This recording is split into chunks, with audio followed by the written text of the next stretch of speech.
Everything was going perfectly fine over there. Business is booming, business is thriving. You're a good team. Yes. And we decided to close it down. Yes. London. Hi and welcome to another episode of the Great British Business Podcast. I'm here joined by the lovely Sanji from Eat the Damn Cake London and obviously Mohsin here as well. So let's get straight into it. So why don't you tell us a little bit about, obviously you have a bakery in London, is that right? Yes. Thank you very much, Annissa, for welcoming me. Thank you, Baba, as well. Yes, so I own Eat the Damn Cake. It's a punk rock cupcake and cake shop. So, yes, we're situated in Petticoat Lane, London, not too far away from Liverpool Street, Aldgate East and Aldgate. But yes, that's where we are. In the midst of the hustle and... Yes. So on the right, because I'm Bangladeshi, on the right side, we've got our Bangladesh community. And then on the left side, we've got, the city. So it's just a perfect blend of both the communities and, both the worlds. But we're very punk. So everything to do with punk and rock. So yes. That's how we are. Oh, wow, that's really interesting. You mentioned you're Bangladeshi, but I think you said you grew up and studied in Thailand. Yes. So how do you feel like that kind of experience that shaped you sort of with obviously where you are now with the business? So hold on a second. How did we get from Thailand to East London? How does that work? Right. So I actually grew up in East London, Northeast London, around Chigwell. But then I went back to Bangladesh.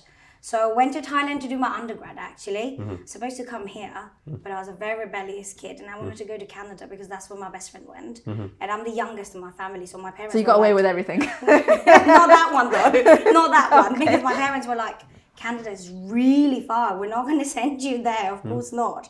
So either you go back to London or stay here in Bangladesh and do your undergrad. And then I didn't want to do it in Bangladesh because I just wanted to do it outside. It was just, all my friends, they were doing the undergrad outside. It's a thing. I don't know what it is now that I think about it, but it just is. So then I wasted too much time. And then my dad said, you know what, just go to Thailand. The university I went to, it's called Assumption University, but we call it ABAC because I went to the business school. So it's one of the really well-renowned universities in all over Asia as well as the world. So I just went there, I just happened to go there. And Thailand's just so close to Bangladesh, it's like a 2-hour flight. So yes, I went there and growing up, I would bake with my sister-in-law a lot. I'm very close to her. But I never thought I'd end up turning into a pastry chef, That even if I think about it now. So were you not interested in baking like growing up? Or? No. Not at all. I would just bake with my sister-in-law, because she bakes like really well. And then I just went there and because my university was not in Bangkok. It was in this, not supposed to say it like that, but I'm very candid, so I'll just go ahead and say it. It was in like a village. It's just the university and the students. Nobody spoke English except for the international students and the normal students. So I've had to learn Thai. Yes, and so I'd bake out of boredom, because there's nothing else to do. And then one of my friends, he told me, Sanji, why don't you try and sell these? Because we do have a lot of events. In Thailand? Yes, in my university. And then I said, no one's going to buy these things. And they said, try it once. And then I think the first time I did brownies, so I had about 52 slabs of brownies for this event. It was just a small stall, And I think we were sold out in like 20 minutes. Oh, wow. Yes, and then I started doing that, monthly. Every university events. And what was the reason it sold out? Was it because there was no other? No, there were other people, like other stalls selling desserts, but not cakes or brownies specifically. So I didn't do cakes. The first Facebook page that I actually started, it was called Sanji's Brownies. Yes, yes, and then from there I did it for like. So that was your first experience of sort of business. Yes. And how did you feel like knowing that obviously people loved it? It was very overwhelming, I'm not gonna lie, because I didn't know what to think. I was just a little kid, I was like, I think really, really young, still a teenager, because I started university very young. And I was just happy because I got a lot of money. We didn't take card payments, it was all cash, And so it felt even more satisfying. Yes, it was like a tiny tin box filled with cash when I opened it, and I was gobsmacked. I was like, oh my God. Let me go shopping with this money. That's the first thing I thought. And then I kept on doing it, but it was a lot of hard work, right? Like I didn't, it's now that I say it, it's really bad, but even if I had a test the next day, a university like test or like, a project due, I would try and still set up my store because I was so focused on that. And it was just in me all along. I just needed a nudge to realize it. Yeah. So after university, it was done, I had my page, but, I wouldn't really do that actually as a career. Yeah. And so I started working at this software company for freight forwarding. Yes. And I was in the business development department. I was really good at it, but I hated it. I absolutely hated it, And then I was What did you hate about it in particular? Was it just sitting there at a desk, or was it having to listen to people? What was it? It was basically working under someone. I can't do that. So that was your first experience of Yes. being in a normal 9 to 5 and you didn't. Yes, doesn't matter if I was there in the office at 7, even though work started at 9. But I couldn't do anything that made my boss happy. Nothing I did made him happy. So, and I understand that, Now I understand it. But at that time, and I wasn't passionate about it. And I'm a very emotional person. So for me, of course, life's very practical. I'm in business. Of course, you have to be very practical and logical. But I'm a very emotional person. So I have to go where, I have to follow my heart. Absolutely. That just that sounded rubbish when I was, in my early 20s. But now that as I grow older, I think, no, that's very important. We must listen to our hearts. So then another friend of mine, she told me, Sanji, just leave this job, just, what? Just start your own business. And I said, no one's going to come buy stuff from me. What are you talking about? And, by that time I moved to Bangkok. Okay. Yes, so I wasn't living in my university area anymore. So then I said, it's Bangkok. I don't have the money to set up like a proper storefront. It's so expensive, really. And my friends are just... Why did you initially just think about a storefront straight away? Why not continue doing stalls, or why was it a storefront? Because I didn't have a lot of idea about it. I didn't have a lot of idea. I didn't have a lot of research about it. And of course you can do stalls, but the kind of, how do I say it? The kind of processes you have to go through. Let's just say, even if I was living there for like 4 years, I still didn't, I wasn't Thai. I spoke Thai, but I wasn't local, and I wasn't local to the city. I was local to the other area. So then I started baking from home, and then we started Eat the Damn Cake, basically. And I just started baking from home. And in Thailand? Yes, in Thailand, from my flat. And then orders just kept flowing by. Really. How did you sort of market? Was it still the Facebook page? Or? No. So we introduced, the Facebook page was always there, but we didn't work on it. And not Instagram either. So it was Line. So there's this app in Thailand. I think they use it in Japan as well. So Line is basically the best of all the worlds. It's like WhatsApp, Facebook, Instagram all together. You could do your bios, you can upload stories. It was like long back. You know how they're way more advanced than we are in this part of the world. Yes. So they would just, message me to order, take it online, and they would come pick it up from my flat. Sometimes I'd deliver to them. Or in Thailand, it's very easy to do like a courier system because we have Grab.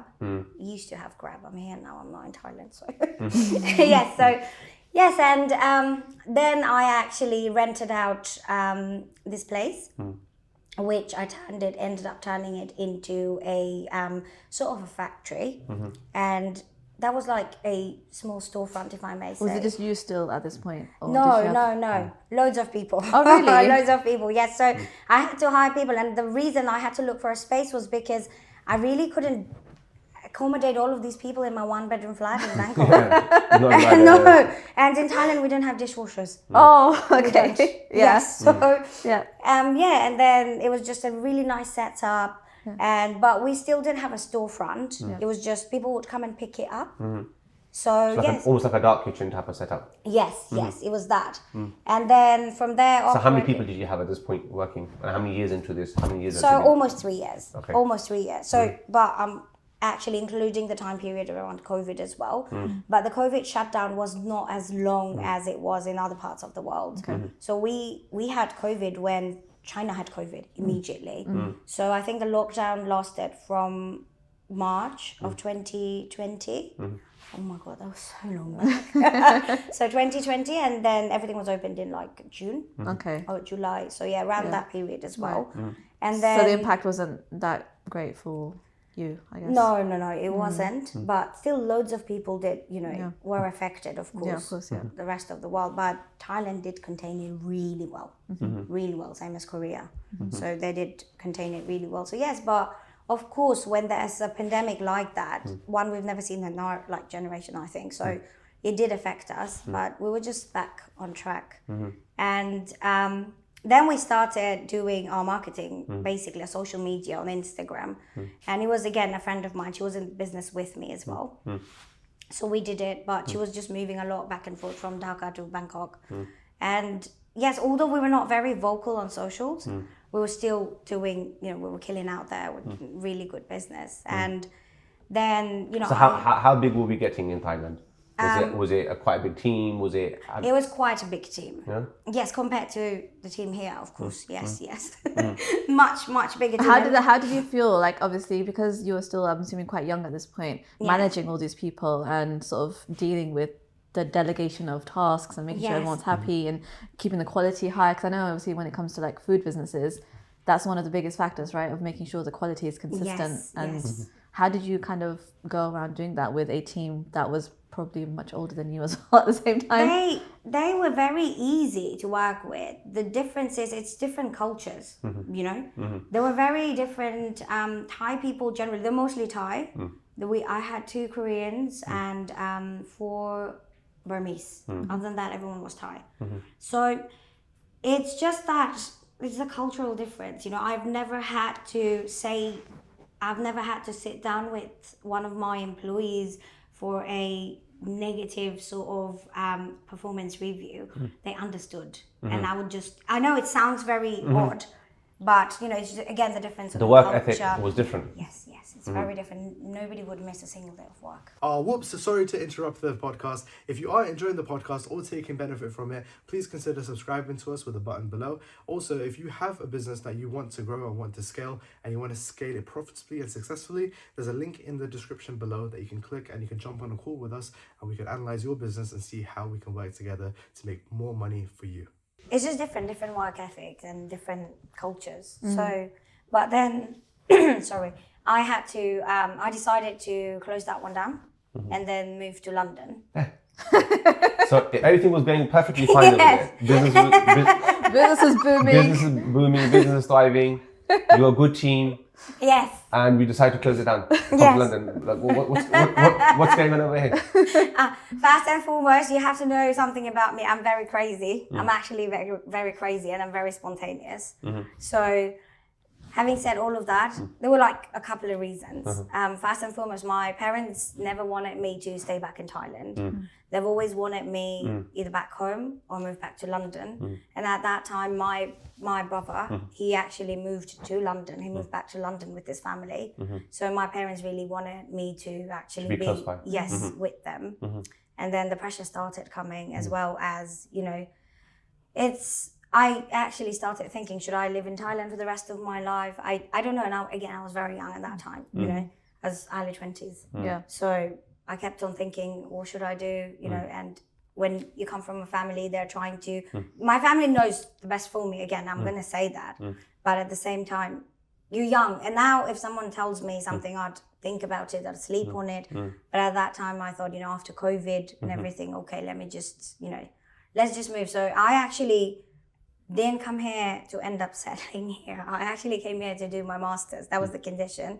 I told my parents, okay, I'm going to go to London. I'm going to do my master's. If I feel like it, I'll stay there.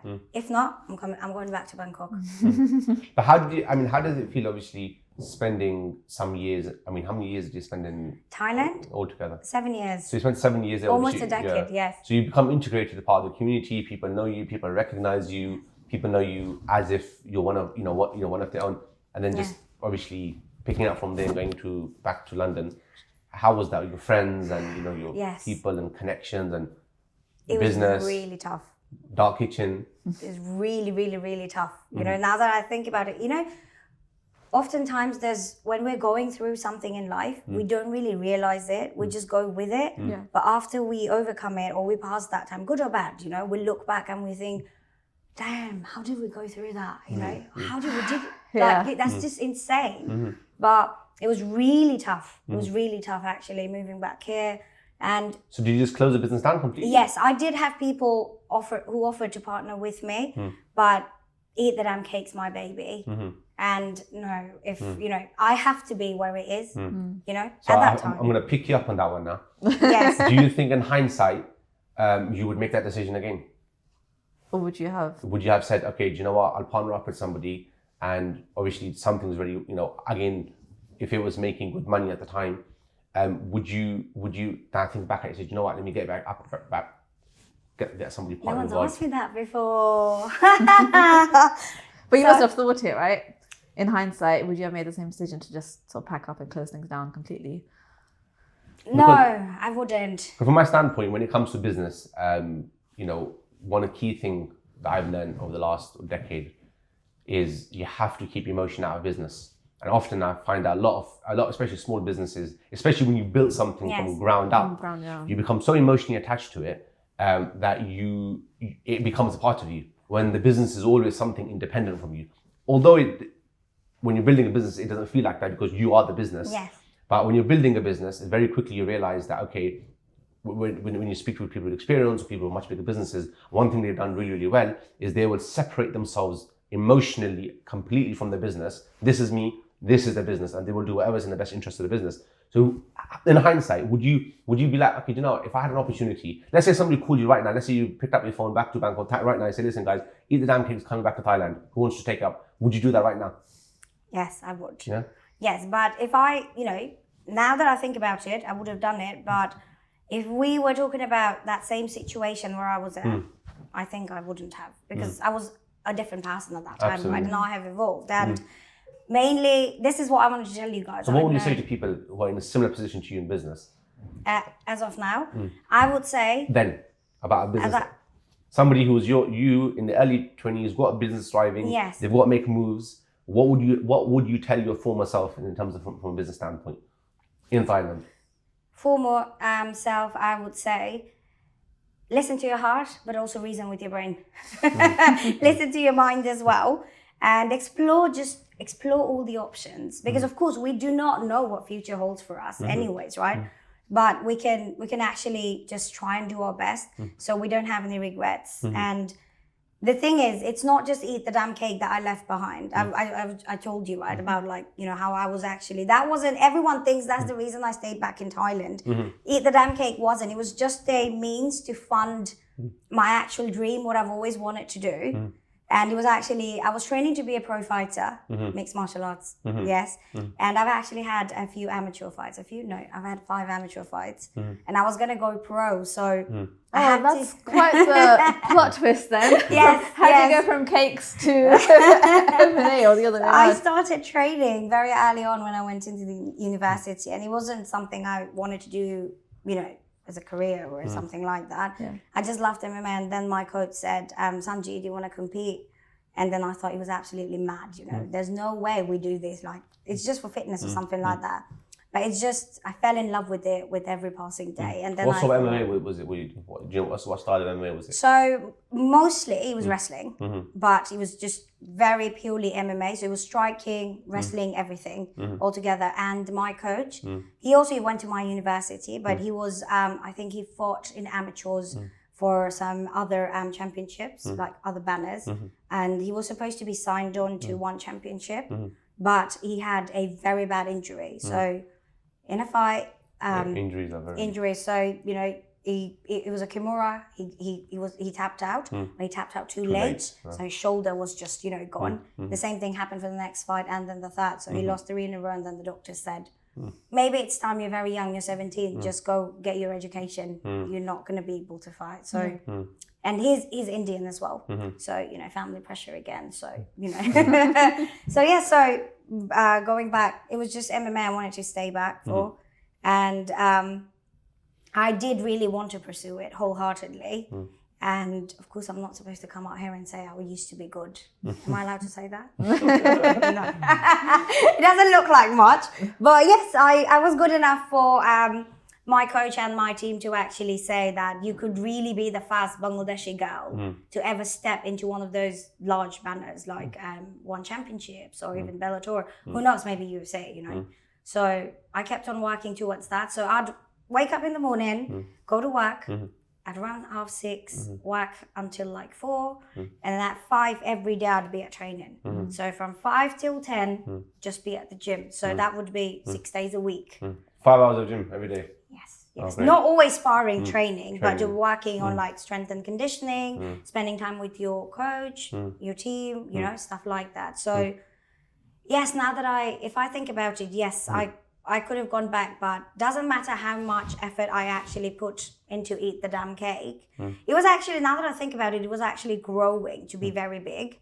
And it was just, you know, baby steps. I did take steps unknowingly. But yes, even if I was back at that time, you know, I would always have focused a lot more on my MMA career than business, as opposed to now. Priorities have shifted and it's changed. But yes. Do you think the MMA experience has shaped you in any shape or form? Of course, 100%. It's got such a huge impact, huge influence on how I see life, you know, on a daily basis, how I tackle this business and everything around me, even to deal with certain things in life. For example, I told you, Annissa, right, my mum passed away last year.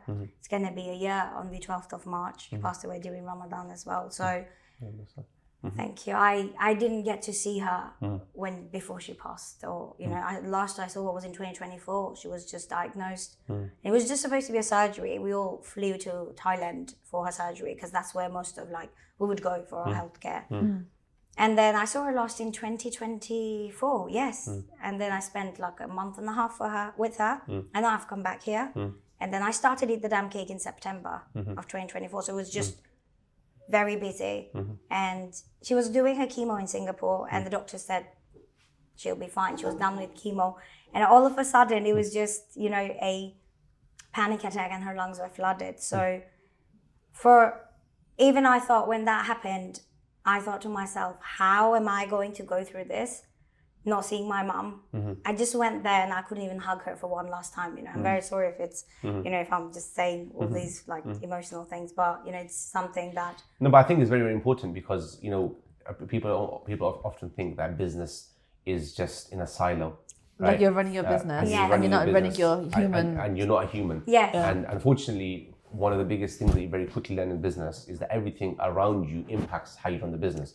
If you're having a good day, you're having a good day at work. If you're having a bad day, you know, you're having a bad day at work. You know, if you've got, like in this case, obviously, your mum passed away, that's an emotional turmoil. But nobody's going to come and say to you, hold on a second, or there's no support system in place. There's no bereavement leave that you can get from your business, right? We'll run your business for a month. You know, obviously, if you've got a team in place, and even then, you know, you're still not excused from it. Yes. So it is very, very stressful, and it is very, very mentally draining, especially when you've got to keep going when you know things around you are just tumbling down. Yes. And I think stuff like MMA and martial arts, you think that helped you in something like that? Yes. So it's the mindset again, you know, all the things my coach taught me. So every situation in life, I know sometimes my friends they laugh at me, and even, you know, my staff, they laugh at me because I always try to use situations of you like fighting in a cage, you know, how it goes, or how you're going to sort something out. If you were actually to face an opponent, if you missed weight, something to do with that, or training, you know,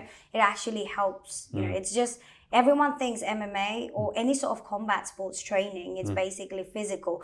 No, physical comes later. Physical comes later, but it's just mentally, they just, you know, hone you. You know it as well. You've done I was having this conversation with literally somebody yesterday about this issue of mental. I think most things in life, whether it's training, whether it's business, whether it's weight loss, whatever it is in life, I think 90% of it is your mental. It's your mental resilience and fighting with it mentally. I think that becomes the biggest thing when it comes to anything in life. A lot of it's never the skill, it's never the time. Obviously, it plays a big part in it. However, being mentally prepared and being mentally strong and getting to a situation is what I've seen time and time again. People who have been successful in all aspects of life. I'm not just talking about business, but whether it's business, whether it's training, whether it's whatever the case may be, is they've just had that much more mental resilience. And I like to say, people who do good in life are normally a bit crazy in the head, right? Generally, with anything, whether it's business, whether it's weight loss, whether it's training, you have to be a little bit more mental than everybody else to keep going. That's the edge that you need to have over. It's like business, right? Who signs up? If you told somebody when they're young, listen, you're going to have to work 24 hours. You're going to have to wake up and you have to think about business. You have to sleep. You're going to think about business. When you're celebrating things with your family, you're going to have to taking phone calls. You've fixed everything, and somebody's rang you from work and say, listen, this is not working. That's not working. There's always something happening. Yes, but it's not one thing; it's the other. Always. Yeah. And you guys know it. And nobody wants to sign up to that. But when you're doing a business, you think it's the best decision you've ever made. People say, I don't want to work a 9 to 5, but you end up working 10 to 10, right? Yes. You end up but there is a beauty, because obviously then when it does pay off and then the rewards do come in the long term, you build a vision. And like obviously in this case, you've built a vision for cakes. Obviously you've got a strong story that you want to connect to MMA fighters, right? Yes. Tell me a bit about that. How do you want to, and this is the one thing I need to know, how are you going to support MMA fighters with cakes? That's the best. That's the best how thing. does that That's work? so crazy, Are they but it's perfect. Are they loaded with protein in there? Like what's happening? No, they're just normal cakes, and only the best cakes in the world. Tell me about these cakes. Yes. I'm fasting, but obviously it's not So to start off, they're the best damn cakes in the world, really. You can bring the best of the best chefs in the world, but nobody can do a cupcake better than us, better than me. I'm ready to go, head on with Cedric, Ole, Gordon Ramsay, whoever, bring it. Did you train? Was it self-trained, or did you go to any culinary school? I'm self-trained, actually. You? I'm self-trained. Self-trained. Yes. So I no don't culinary have a school, degree. no bakery? No, none at all. It's just the heart. And so also the part of Bangladesh where I come from, Dhaka, we're mainly from the capital, but the outskirts. So I come from Bikrampur. So we're given the titles Kings of Hospitality. And every woman, if you say you're from Bikrampur, every Bangladeshi is going to know that you know how to whip up a damn well cooked meal. So it's sort of in my blood. So my mum was, an amazing cook. My sister-in-law, my sisters. So I think it runs in the family. But in my family, nobody is in the food business.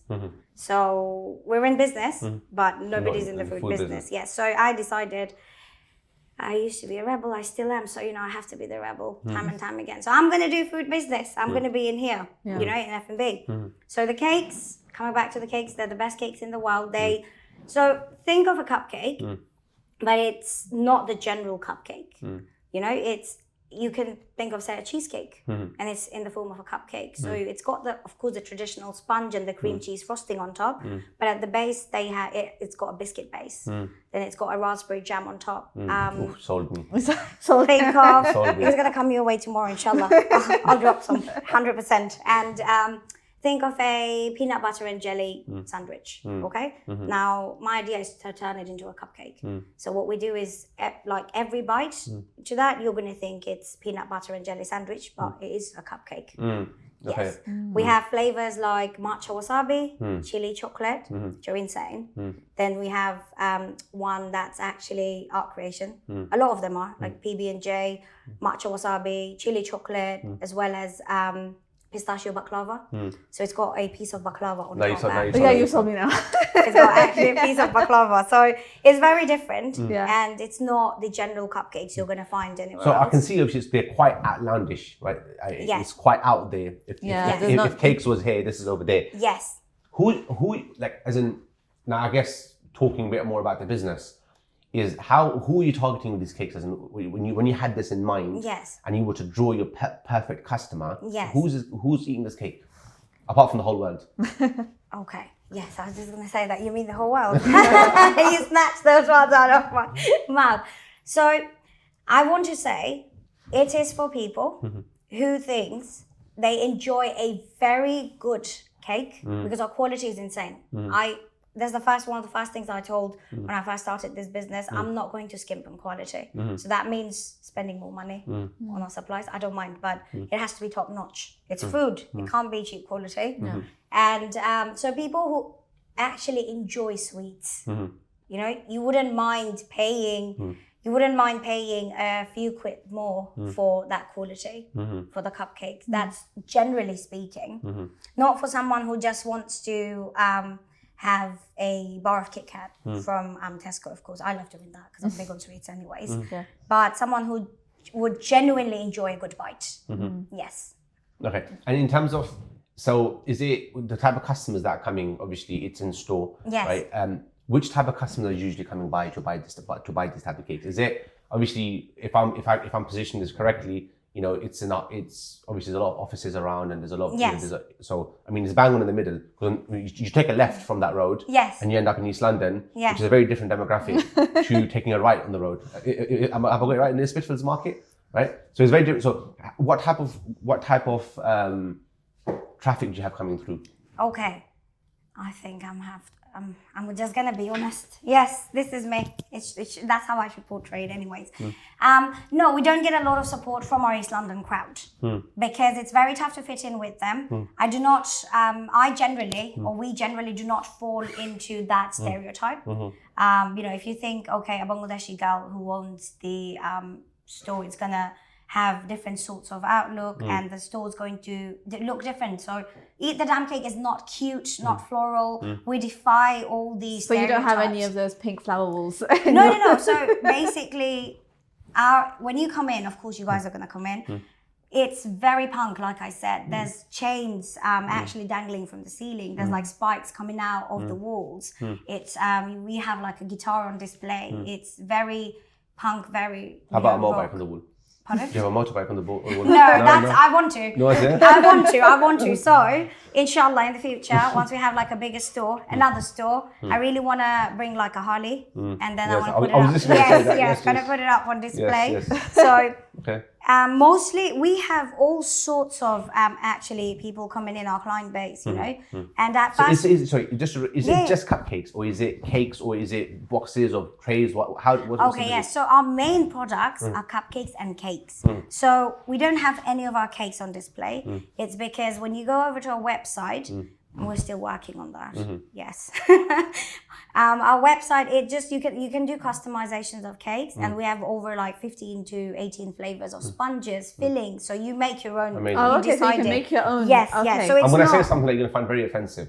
How do you compare yourself to the likes of Cakebox? Well, I'm supposed to be very nicely spoken here, right? It's a public podcast. Yes. So Cakebox, I don't want to. There's no Like- comparison, is there? No, I don't want to throw shade Throw it. towards anybody. You're a business person. This is something. Right. We're just in a different league.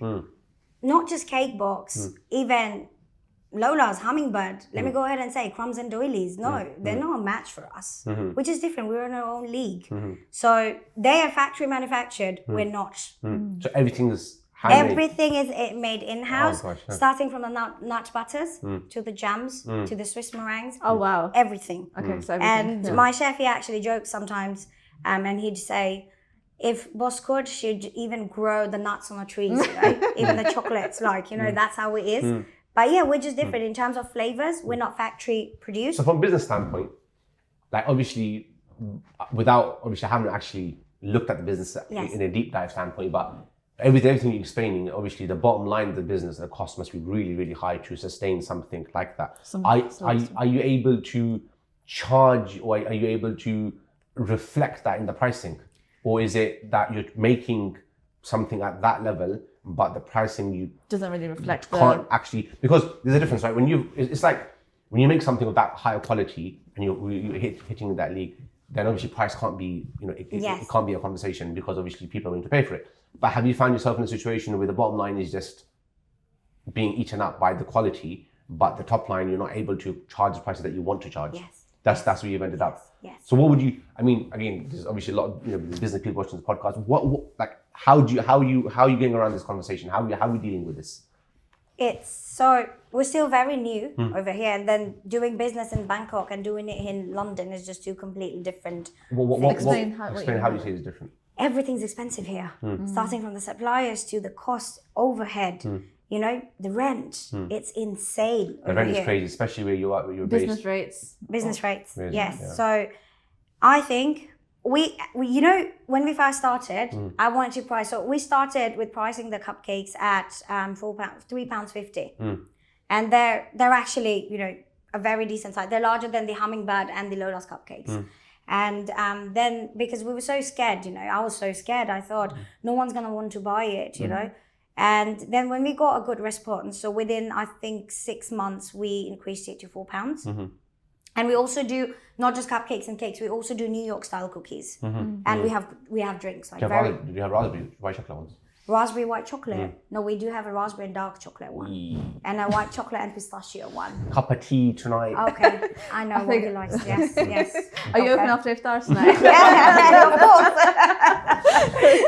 Right. So yes, and mainly I understood that when we were doing cakes, because cakes we do it again. It's all done by hand.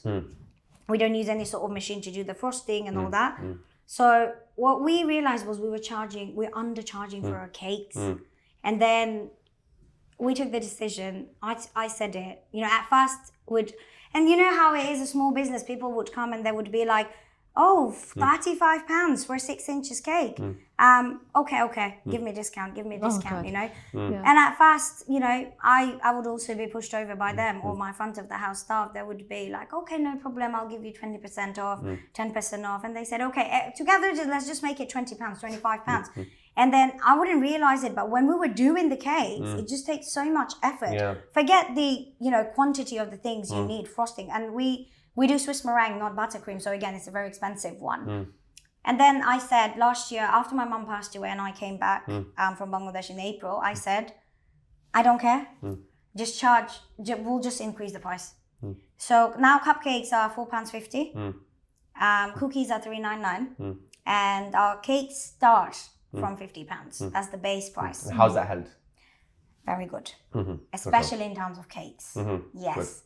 So then the vintage piping of the cakes that came into play. Everyone wants a vintage cake. At first I said, oh, okay, it's just normal. We just charge £10 for customization. And imagine doing a 12 inches, 3-layered cake with piping. It's a lot of work. It's a lot of work. And then I said, okay, now if they want vintage, add £20 extra. And then my chef said at first, he said, boss, it's too much. And I said, let's see. And that didn't stop the orders from coming online. Even yesterday we did a cake for, and I'm allowed to talk about it, I asked him. We did a cake for Wise Bank, and it was a gift to Monzo on their birthday. Wise Bank, okay. Wise Bank gave a birthday cake to Monzo. Yes. Okay. That's a crossover. And they took it from me, the damn cake. So. Oh, wow. Okay. And how did you go about finding this sort of clients? So that's the thing. They reach out to us, but I feel like as a business now, and you guys have been so successful, mashallah, with business, and I really wanted to talk with you guys regarding it as well, that I think it's time we really invest and actually work towards our marketing, because we have such great products. We can sell, our cupcakes are not £4.50, they're easy £5 cupcake. And once you guys will eat it, you guys will know what I'm talking about. Okay? I'm sure I will, trust me. So even the cookies, the 3991 cookies, they charge the same sort of cookies. Only a few places in London where you can actually get a proper New York style cookie, the chunky ones, soft in the middle, right? So, and we only use Calibut or Calibut chocolate. So here's a question. Yes.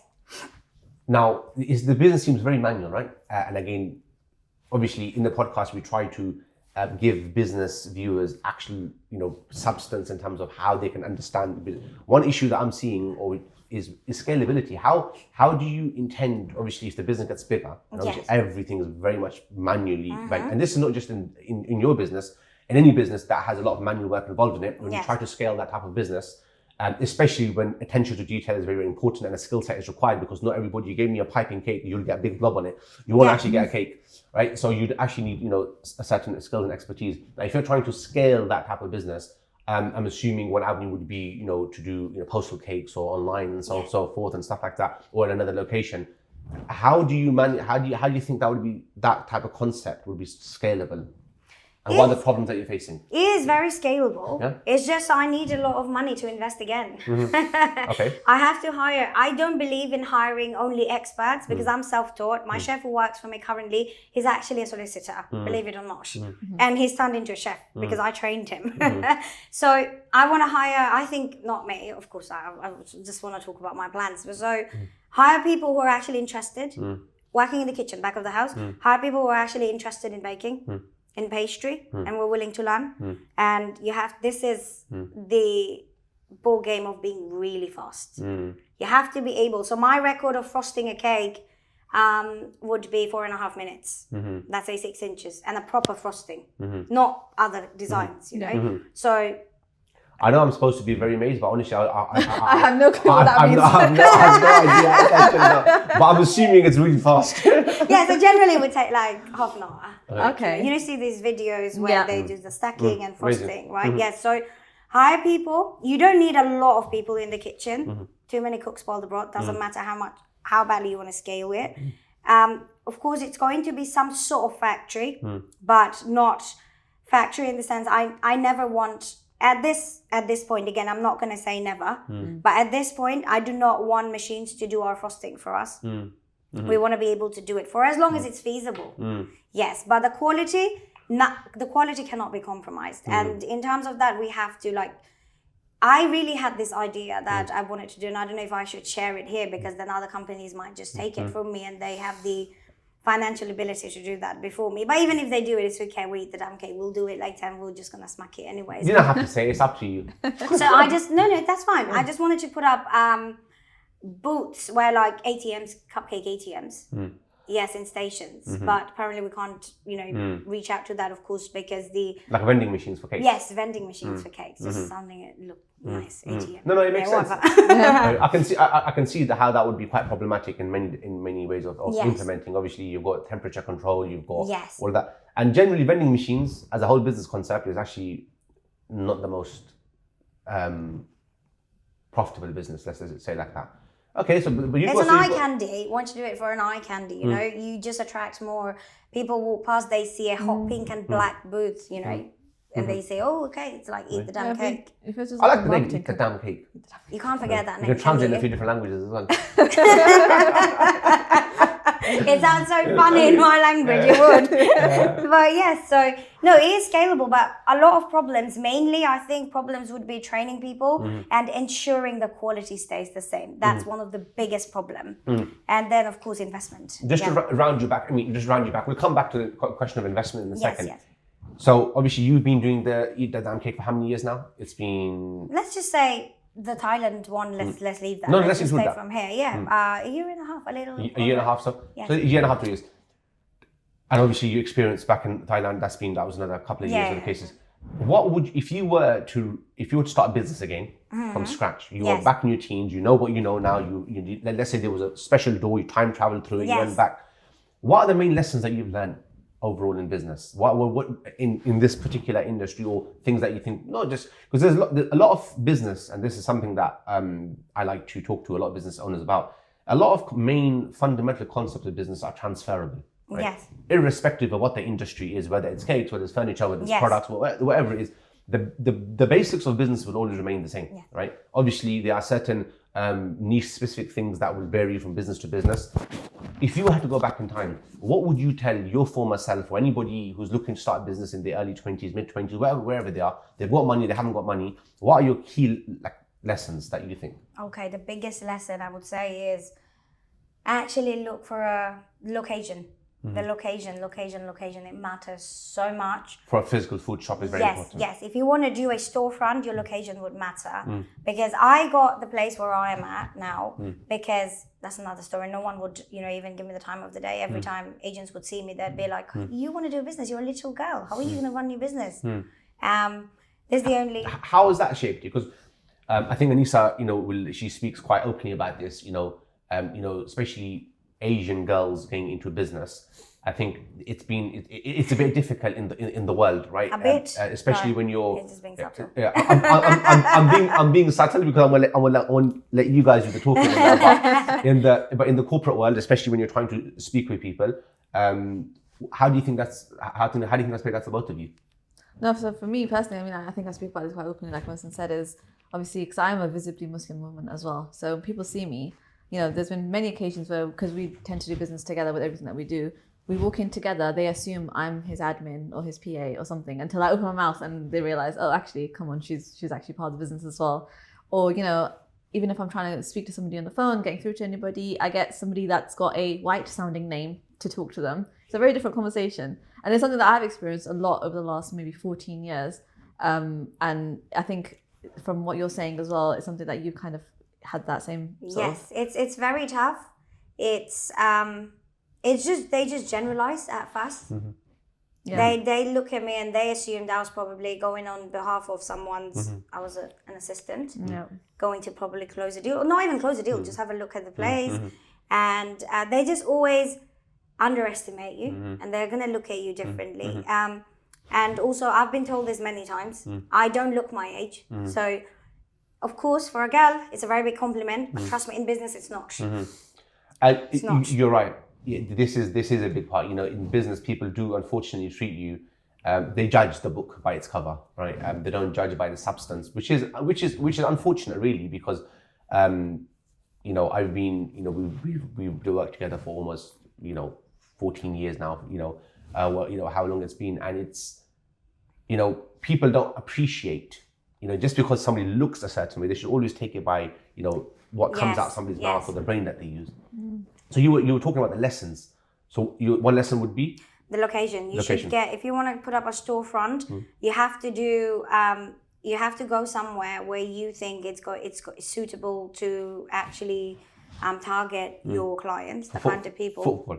Yeah, footfall. Not always footfall. You know, there's a lot of bakeries, or there are a lot of not bakeries. You know, there are a lot of businesses say they're very community based. So there's not a lot of footfall in, say, Hampstead or Uxbridge. You know, or even, I don't know, somewhere around Cricklewood. You know, they do really well. It's because they're community based. They know their clients. They know their customers, right? So I think location is very, very, very important. But how do you answer the question? Obviously nowadays, with the advent of, you know, social media is a big thing now. Yes. And you'll find, you know, I have family members around me who will, you know, take me 5 hours away in a car journey and say there's a little shack in the back of a corner in some random alleyway. You know, it's like, oh, do you know what? You know, we need to go to this place because it's viral. It's gone viral, so we need to go. So do you think? Look, absolutely. I think going back, you know, maybe 10 years ago, 7, 8, 9 years ago, you know, location was key, right? Yes. Because obviously it had to be physical. It's a footfall. Yes. But now social media, like, as in, social media has changed so much. And my parents, right, they're, you know, blessed them, they're in their 60s now, right? My dad, he sends me TikToks. Right? My mom's sending me Instagram videos, and I'm like, what is going on, right? So it's weird, right? You know, my dad's putting up statuses on his phone, and it's like, I'm like, you know, this is crazy, you know. But the point is that social media has changed things so much that even locations that, because obviously with premium location comes premium price. Yes. Right? That's given. You're ending up in a main street, you know, you're ending up in a certain type of area, in a certain tax bracket area. That's it. That price is double, quadruple per square feet. But can you run the same business from, let's say, a not so premium location, but have really good marketing? And I can think of a few businesses, even locally, that many businesses have opened in the same spot. Year after year, businesses have closed down. Then another business comes into that spot, they get their marketing sorted, and the virality, and not just virality, but the brand presence on social media, and you've got cars and people lining up, you know, but they've saved money on the location. Yes. But they've also got, you know, a good deal out of it, and they've also got business. How do you feel about that? I think you're 100% correct. You couldn't have said it better. And the thing you said about the same location, different businesses opening and then shutting, that's exactly what happened with us. It's the same place, that the place we took. Everyone in our community, they were negative, you know, around. They said, you know, that little girl won't last a day. I'm quoting them, you know. But I think if all the challenges that we're facing, yes, we do have a lot of exposure now compared to what we had a year and a half back. Absolutely. But if we did our marketing right, and I'm not one for not being able to look back on my mistakes, you know, or actually accepting my mistakes. You know, I say it's a mistake that I have made, and a huge one that even before starting, we should have actually focused so much on the marketing, built up hype, did our social media properly. Should I? And you know, this point you're making is gold, right? What you're saying here is golden. Why? Because so many businesses, and we speak to businesses on dozens on a weekly basis, and the biggest mistake businesses make, they spend all their money in R&D and product development and research and development and everything, and they'll spend. So let's say they have, I'm just coming up with a random number. Let's say they've got £100,000 budget. They'll spend 80,000, 90,000, 95,000 on that, on kitting the space up, getting the product, getting everything ready, and then they'll come to somebody like us and they'll say, "So I've got a business, I've got a really, really good product, but I've got no budget for marketing." And it'll be like, okay, so you haven't got a business, because the bloodline of a business is the marketing. Like you said, for example, like you can have an average product but really good marketing and you will have a business. But you can have an excellent product but no marketing or sales behind it and you won't have a business, because the bloodline of any business is marketing and sales. And I think the one big problem I've noticed, over the years is, I think people have almost, the word marketing, and because every Tom, Dick and Harry thinks they can do marketing, it's almost become depreciated in the importance of marketing itself. So everybody thinks, I can do marketing, I can make a social media post. Like I meet somebody, they're like, "Oh, what do you do for a living?" I'm like, "Oh yeah, I'm in marketing." And I know they give me a side eye, like, "Oh, what is marketing?" Like it must be some, but I'm just like, this is the main part of any business that you have. Like I would even go as far as to say that, the amount of time and effort you've spent into perfecting your recipes and your ingredients and stuff. You could have got away with doing half of that and made way more money if you invested the rest of that money into the marketing of it. And it's so important. I think and I'm going to really drive this point home for the viewers and just generally, that marketing and sales is the business. Right now, it's a separate conversation. You do marketing, sales really good, and a lot of customers come, they buy your product, and then your product flops, and you get really bad reviews. That's negative momentum.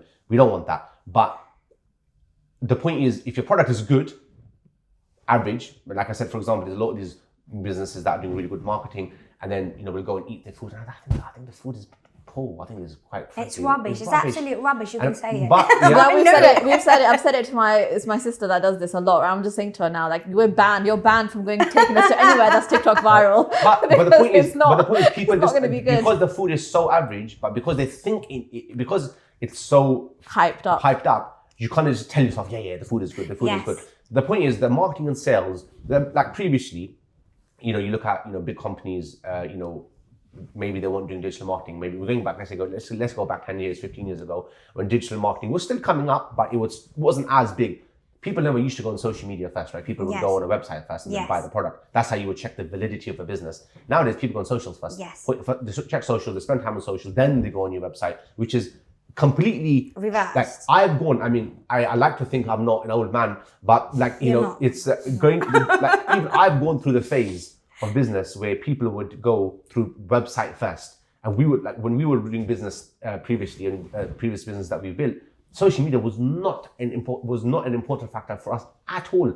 We built we took a business to multi-million pounds with literally basically no social media. Right? There was no social media. It was just website, build the thing, off you go. Right?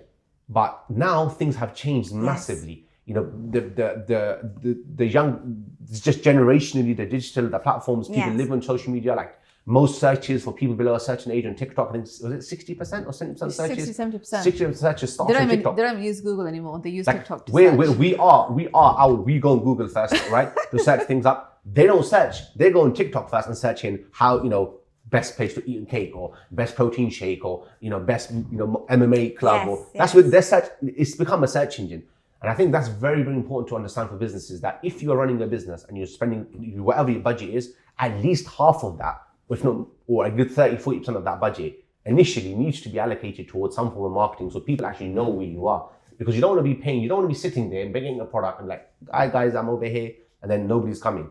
You want to tell like most places that you see nowadays, big businesses, like any big business you can think of in the world, they will sell their product before anybody they've even launched. Like let's say let's use a prime example as an easy one, like properties. You go to property businesses, they will have a fence and it'll be a plot of land with nothing on it. It will be literally trees and grass and people's rubbish, trash on there, and they will already have said from £600,000, from £450,000, or from £230,000, and they've got rough mock-ups, and they're already selling plots before the product has even come. You'll go to another franchise, any big franchise, you'd think, okay, these franchises don't need marketing because they're well known. But no, they'll have a board up, they'll have it well in advance, they'll have it a year. Sometimes you're sitting there, you'll be seeing the shop for 2 years, it's not opened. But everybody knows, okay, this shop is going to open. Yes. So you have to create the hype. You have to create the hype, and not just hype, you have to create sustainability. Yes. I think that's very, very important when it comes to a business, is the marketing and sales. And I really want to drive that point home because it's just, I think so many businesses get it wrong. And then they think, okay, what do I do? You need to think of that as a main. So that's generally what I do now. Whenever we talk to a client or whenever we look at business, we look at the concept. And then once the concept is, not even a product, forget the product. Product development comes afterwards. You got a product, you know roughly how you're going to make it, how you're going to market it. Get people ready for it. Get people's emails. Get people's lists. Get the interest. Imagine you're starting a business and you got 5,000 people waiting there already. Mm-hmm. Yes. It's just that.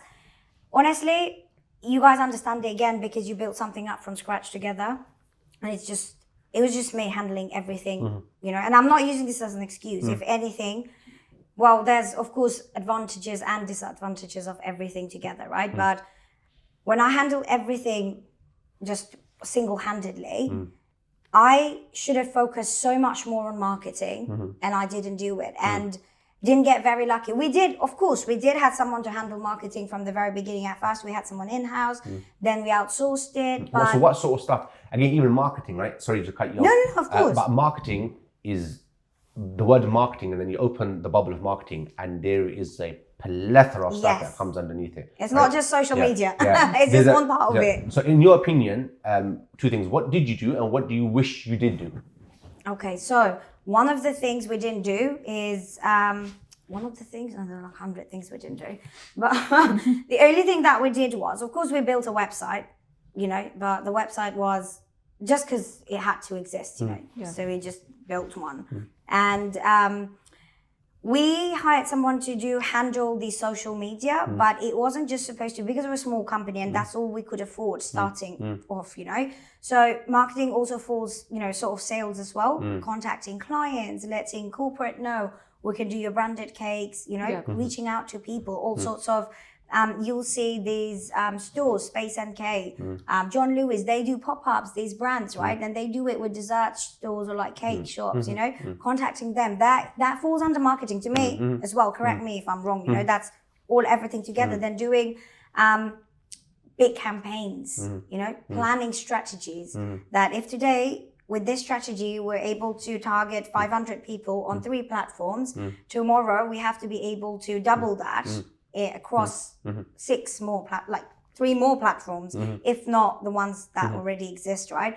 We didn't do those. We only focused on just building a website. We did a little bit of social media, and I'm not very good at making videos, editing them. You know how it's like, Annissa, we talked about it over our phone call, the fast phone call, that I'm doing day in my lives. And honestly, if we had videos like that, everything would be basically beeps, because I'm just always frustrated and I'm getting mad at things. I don't have the time. I just don't have the time to actually shoot videos. And of course, I'm being a business owner, I have to have the time, but there's just so many admin stuff, operational stuff I have to look at. This will be, I guess, take this as a freebie. And for all business owners, I always say this, and even in Thailand, I speak about this often. As a business owner, 80% of your time, or at least more than 50-60% of your time, needs to be spent on sales and marketing, because that's the lifeblood of the brand. Anything else that's admin or whatever the case related, those are things that you want to sub off, because you have to value your time versus the money that you're trying to make, right? And I think this is where, and just generally I find this, and I've also fallen into the same trap, a long time ago, which was when something is your own, you only feel satisfied when you are doing it. Yes. Right? But when you're doing marketing and sales, which is the bloodline of the business, what happens is you get all your admin stuff sorted and writing and everything sorted, and you think, that's all sorted. And then you realize the bank balance ain't looking great today. What's going to happen with rent? What's going to happen with staff? What's going to happen with rates? What's going to happen with VAT? What's going to happen with this? What's going to happen with that? And it starts piling. So I think, and I always say this to business owners, that if we're not going to spend the majority of our time in marketing selling your business, then don't complain about the revenue of the business. Because if you're not focusing on that, and that's not the focal point, then where do you think the business is going to come from? It's not going to just, unless obviously at some point when the brand equity is there and it's It's, you know, it's survived the test of time. You know, it's been there for a number of years. You know, there's a regular customer base. Yes, long term, but, isn't it? but That's even long then, term. and this is something I found, even then, when you are that business, right? Like, do you guys remember Nokia? Huh?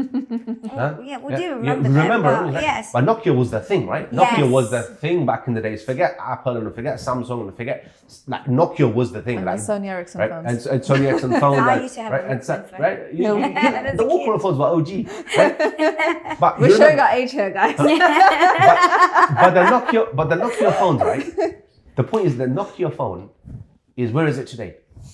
Right? Even though at that time, I'm sure they had thousands of employees and thousands of buildings Definitely. but where are they today? Because the point is, if even when you're a big business, what goes up must come down, and you need to know what's going to bring you down, and analyze those points that are going to bring you down, and always be ready. Because the minute you become, when you're small, you have to grow. When you're Yes. big, you have to maintain. Yes. And when you're maintaining, when you're big, like, there's always going to be another shark. When you were smaller, Yes. and you were eating people up, there's another shark that's going to be coming from somewhere Of course. that's going to eat your market share. Yes. So you have to constantly be developing. This is why you'll see big businesses, right? Like, national businesses, why they're always going and acquiring other businesses, because they have to acquire. Yes. Because if they don't acquire, those same small businesses are going to become their competitors. Yes. So they go eat that one up and they go eat that one up, so that they're always diversifying and they've always got different channels of businesses happening. And I think that's very important to understand. As a business, you have to grow and you have to market, you have to sell. But when there's a big business, when you're a big business, you can't just switch off. The problems change. They become of survival, and they become of, growth and other avenues, because you're never going to be happy. Let's be honest. Today, Eat the Damn Cake wants to, to have 2 locations, and it wants to be online. Tomorrow, it'll be that, it wants to have 10 locations in the UK. The third day, it might be, I want to open up in Thailand again. Then it'll be on, I really want to go global. Yeah. I really Do you do. understand? It's too big of a The name. thing is, to there's just no stay. end to business, and that's what it consumes you. It drains you. There's never an end to the point that, okay, what now? There's always the next thing to do, Yes. right?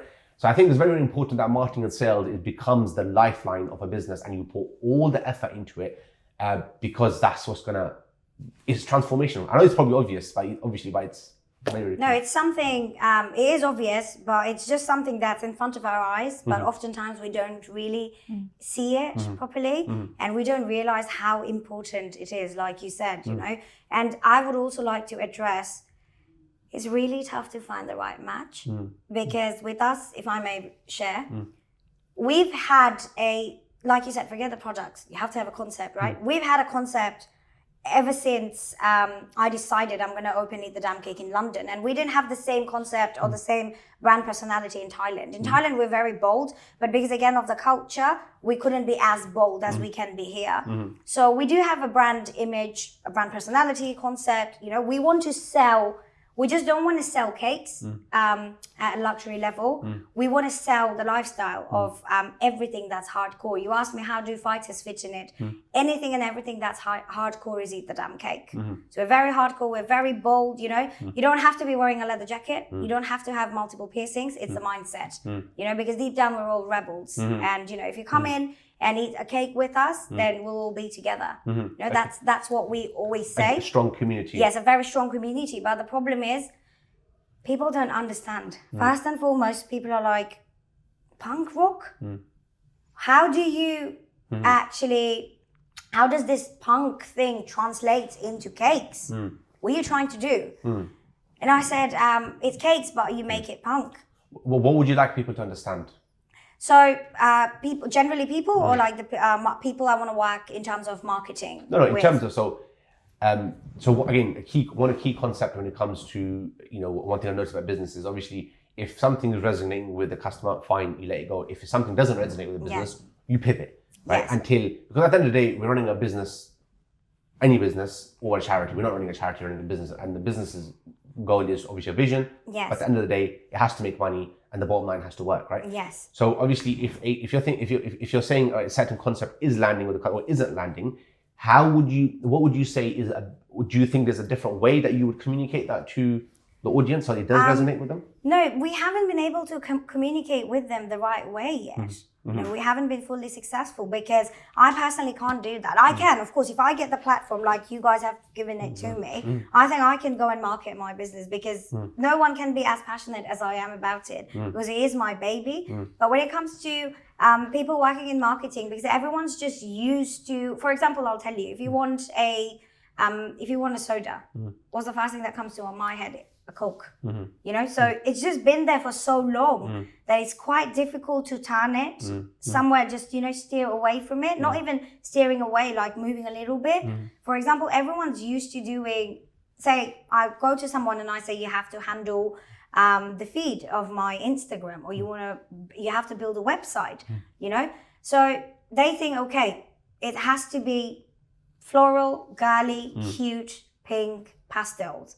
The moment I bring in the colors, the moment I bring in the, you know, the boldness, the hardcore of the brand, they say, okay, let's do 90s punk. And they start becoming, you know, it starts becoming about all the anarchy. And then they say, but cakes, we can't do that with cakes. So I'm still, as funny as it sounds, I'm still waiting to find my perfect match, our Eat the Damn Cake's perfect match when it comes to business. Because I don't only want to focus on social media. Like you said, marketing is just, it's endless things, right? I want to focus on reaching out to people, gaining more exposure, that a brand like that exists, a company like that exists, and they do cakes. And they do state-of-the-art cakes. Doesn't matter how good it looks, it's going to taste even better. And not a lot of cake companies can say that. I always say that. But you see, this is again one of the key things that we obviously learned from this. Obviously, I think I can see the vision, and it's very very strong. But generally, so if you were to look at the camera right now, Yes. and there was one clip that we took out from this podcast for you, and you had 60 seconds to say something about Eat the Damn Cake, what would it be? You really Something making me take the stand. Go for it. Go for it. This is the one that's going to go viral for you. Get in character, off you go. 60 seconds. It doesn't matter. I just made that number up. Okay. We Eat the Damn Cake, and we make the best bloody damn cakes in the whole world. So if you're not going to eat them, you're just going to miss them. That's the message, yeah? Yes. And so did you continue your MMA journey when you could, did you stay in contact with wrestling and? No. So once I moved here, I was just too depressed, you know, and I trialed at other gyms, but it was not a match for me because the culture is very different, and I'm very spoiled. I'm used to training with only my team, so the coaches are only focused on me. Absolutely. That's how I started training. I can relate. Obviously, especially when you're fighting of a certain discipline, it's very very important to especially when you'll be training 5 hours a day, right? You've got your own team, you've got your own setup, there's certain etiquettes, there's certain mannerisms, there's certain things that you do. And obviously we don't really have that type of culture in the UK when it comes to martial arts. We have some boxing, gyms here and there that take things a bit more seriously, but we don't have the full 5 hours type of clubs here in the UK where people have that. In Thailand, I can imagine it being very much like, just go in, you've got your whole team there, everybody's supporting you and you're playing. It's almost like another family that you're spending time with. It's very commercial. Yeah, it's very commercial. I'm going to go very out different. there and say it's really commercial. I think that's. I think Eat the Damn Cake is going to be big. I have no doubt. I have no doubt about it. One thing I did want to ask though, yes. A lot of people romanticize the idea of having a physical storefront. Yes. But would you say that there's a lot of hidden factors that people don't really see or tend to consider when it comes to having a... Yes, 100%. If I could go back, if I could go back and make a decision, I would start off either, depends again on the amount of investment I had. I would either do a dark kitchen, same thing as Bangkok, and spend 80% of the entire budget on marketing. And a lot of money, then put up a storefront. If not, if I still had to always put up a storefront, I would get it in a better location. Yes. And it's not, people shouldn't jump literally into it. They should not jump into it. They should take their time, analyze everything, and then actually get a storefront. Yeah. It's not just the marketing, it's the operations, it's managing people, it's the back of the house. And in my industry, back of the house, front of the house, when you have a storefront, you're very open to customer service. And if you do that wrong, you're gone. You can't do that wrong in any way. It's really tough because different people, you have to hire different kind of people. You have to be able to deal with every sort of different person coming from different backgrounds, different mindset, different personalities. It's very important. Someone might just come directly to me and be like, boss, I don't like how you spoke to me. Other person wouldn't say anything, but next day he's just going to be handing in the resignation because it was something, I said that they didn't like. So no, you shouldn't romanticize getting a storefront up front. Yes, it should suit. It should And what's be the suited. biggest struggle in business? What do you think? Biggest struggle in business? People not being able to keep their word. And it comes from, I know it's something very philosophical or, general, but it's very important. We realize, we think the world is so fast. It's business end of the day. Oh, it's business. It's nothing personal. But you keeping your end of the bargain is very important. For example, I just signed up with you as a supplier. And you told me these are the certain pricings you're going to do for me because we're a startup. A month down the lane, you change it. And you say, oh, it was then. I can't do nothing about it. What do you mean? I base so much on your words. You gave me your word. You shook your hand with me. Yeah, unfortunately, the commercial world is a dog-eat-dog world. And unfortunately, people will just... and again, supply is a big one. It does affect your business, especially your bottom line, especially when you've got suppliers coming in and raising pricing and all the rest of it. And what do you think is the best thing you've done in your business? The best thing? Well, the best thing is Eat the Damn Cake was always just an idea. The Eat the Damn Cake 2.0, I'd say. Yes, it was just an idea. Just being able to imagine this sort of concept in terms of pastry or dessert. And just being able to actually bring it in front of people, in front of the world. I think that's been the best thing. When someone comes around and they look at the store and they say, oh, wow, it's just such a cool store. And the cakes are amazing. And then they ask me, sometimes I'm downstairs, they ask me, do you work here? And I look at them and I say, yes. And then they look at me and they say, most of them would say, no, I think you own this place.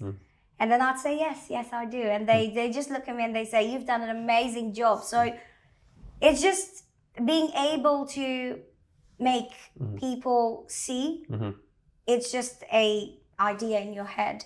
And then you see it physically taking, the space it actually takes. And then you just stand there and look at it and you think, oh my God, can't believe we've done it. And I think this is one, of the things that I have achieved, I think. But I think the best thing in the world is very simple, but someone will buy a cake and then they'll remember to actually drop down to the store and actually share with us extensively about their experience, how it was a cake for someone's kid's birthday party or someone's husband or someone's mom, and they'll come and they'll say, this is the best cake we've had in my life, we've had in our lives, and thank you for putting so much effort. It's just being able to make people happy. I'll sound like an idiot saying No, this, absolutely but not. It's a vision, especially food. Being able to make people happy, it's just, I know that's something I've been taught in my family. We share, it's just food is a way we use in our culture as well. You guys understand, Absolutely. We're not very different. So it's a way of sharing happiness and making people happy, celebrating, spreading joy. So it's just, that's what I did. And I feel like my mum, she would be very proud. She was already very proud when I started this, my dad. So it's just, I'm being able to continue my lineage, my family traditions through something that I love to do so much. Absolutely. So, Absolutely. yes. So you mentioned about MMA. Yes. Being involved in it. Talk to me about how does Eat the Damn Cake and MMA go together? Right. So like I said, Eat the Damn Cake is, we're punk rock, but we're rebels. We're hardcore. So every fighter is a rebel. You have to be rebelling against something or towards something, otherwise you can't be a fighter. So it's basically hardcore. Fighters are hardcore. Nothing in the world is more hardcore than MMA. Of course, there's 100 other sports, but I've done it myself. It's just, the most hardcore thing, the whole world. I think so, in terms of sports. So yes, that's how we relate. We are very hardcore, and that in terms of our concepts and branding, that's what it goes. It also, this is one of the things I'm very thankful for as well. Allah knew I'm so passionate MMA. So pastry has always been my passion ever since I found it. But my one true love has always been MMA. I always say this. And this is a love, you know, the one that got away. Yes, the one that got away. So I don't know how I could connect it. I've always wanted to do so much for the MMA community. And I do want to do more in future in Bangladesh. I want to set up MMA schools for girls especially. You know, free schools for girls, because I think this is an utmost necessity. Being a girl, you have to know how to fight. And so I've always wanted to, not just sponsors, but I've wanted to get, you know how famous people would do your advertising or give you a shout out. People think about famous influencers or business owners, they would think about like, you know, popular influencers. I've always thought, oh my God, if I could get this fighter to give me a shout out, only if I could get GSP or, you know, anyone of that sort. So we actually, not me, the person who was handling our marketing at that time, she reached out to this fighter, he's called Superman Shaj. So his full name is Shajidul Haq. He used to be the flyweight champion of Cage Warriors. Yes, and he is a British Bangladeshi as well. So he was looking for sponsors, and he actually reached out.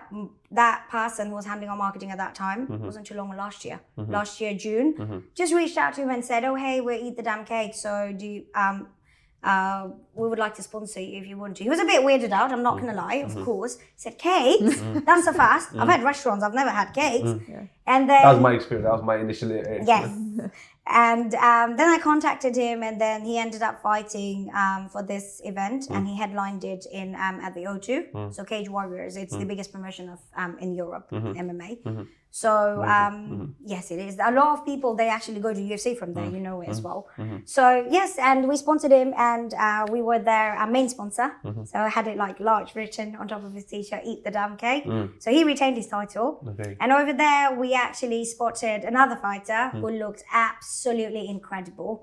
And then I thought, now that we've signed up with Superman, let's go try and sign up. So he was the champion, by the way, and that's the first ever person Eat the Damn Cake actually sponsored a champion. Amazing. Yes, and then I said, okay, this guy is actually is up and coming, so let's just see if we can get through to him. So I rang, I found out where he trains, and ended up calling them. And then the owner of the gym actually answered my call. When I first talked to him, he said, where did you say you're calling from? And I said, Eat the Damn Cake.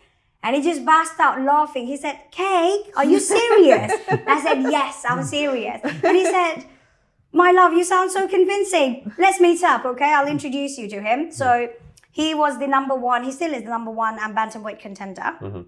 He's supposed to have a title fight in November, but his opponent missed weight. He's called Shirzad Qadrian. He trains at Diesel, and I train with him as well. So yeah, that's where I started training actually. So yeah, now we actually sponsor both of them. Amazing. Wow. Yes, both of their main sponsors, and I just want to keep doing that. But sponsoring for me is not just we'll just give them some money, you know, and they're just gonna wear our name on our t-shirt. I genuinely believe being close with the people, in close proximity with the people that we work with. Superman, we couldn't really, you know, of course I'd call him sometimes, you know, talk to him, his family, he's got a wonderful wife and kids, but he lives in Newcastle, South Shields. So it's not possible for me to travel back and forth, but try and like, Shirzad's also a friend, and he's not just a person we sponsor, it's just, he's a friend. I don't think about him as someone we sponsor, you know, train with him, we hang out and stuff like that. So just want to do more and more for them. And the main thing is the marketing for sponsoring MMA fighters or getting into the fight game with Eat the Damn Cake is, if MMA fighters can eat the damn cake, so can you, because you're not fitter than them. Yes, they're the fittest athletes ever. So if they can eat a damn cake, you can too. So I think we've been here for a long time. We've discussed everything under the sun. Just as a last minute reminder, where is Eat the Damn Cake? Why should they come to you, and where are you located? Okay, so thank you so very much for having me, guys. Really. Eat the Damn Cake is based, we're based on 24A Wentworth Street. We call it Petticoat Lane, but informally. So it's not too far away from Liverpool Street. 5-minute walk from Liverpool Street Station, Aldgate East Station and Aldgate Station. So we're kind of in the centre. We're open every day from 12 p.m. until 6 p.m. And although we're closed on the weekends, you can always just come for collections for cakes. And yes, Perfect. it's very bad. Well, that's a wrap then, and thank you very much for watching today's episode. Please make sure you like, comment, and share. And until the next one,